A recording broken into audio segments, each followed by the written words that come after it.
Marami na akong nababasang katulad nito. In fact, may mga pagkakataong kakilala ko pa, yung isang ina na taga Bicol na dinukot na nawala.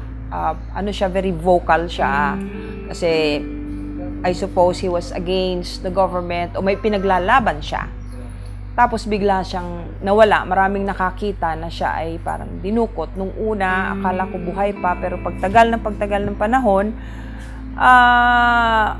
ayaw ko pa rin bitawan yung pag-asa na siya ay buhay pa. Bagamat yung mga anak ko, parang gusto nila, isipin ko na lang na patay na. At saka may mga characters kasing pasulpot-sulpot na nagbibigay sa akin ng mga balita na pinararating na galing sa anak ko. At meron sumusunod-sunod sa akin na mga characters na hindi ko kilala.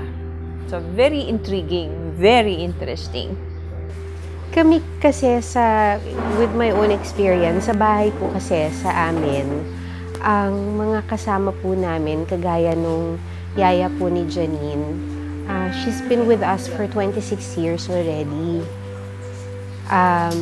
Yung driver naman namin, si Kuya Hill, mga 12 pa lang ako, nasa amin na. Ang una niyang pinagmamaneho si Mami. Tapos nung nagtatrabaho ako, siya na ang nagdadrive sa akin. Ngayon naman, si Janine ang pinagmamaneho niya. So, yung tinanong niyo po kanina kung pinag-aralan, medyo hindi na po kasi familiar po sa akin yung character ni Delia. Kasi parang ganun din po yung sa totoong buhay, yung matagal na namin mga kasama sa bahay. Minsan na pag-uusapan namin yung idea na parang, kasi 'di ba kung namatay yung anak mo, may closure ka. Tapos pero kung nawawala lang siya, parang paano mo tatanggapin yung idea na isang araw baka masalubong mo siya or isang araw baka magbalitaan ka na lang na wala na siya. So na-interest lang kami kasi parang bagay din siya dun sa kwento ni Virgie, yung bida dito sa Mrs. na ginagampanan nga ni Miss Elizabeth Oropesa, na parang hangin yung lahat ng bagay. Yung bahay niya, hindi mo alam kung babagsak o hindi, di ba? Kasi nasa pagitan siya ng fault line. Tapos yung anak niya, mahahanap niya ba o hindi?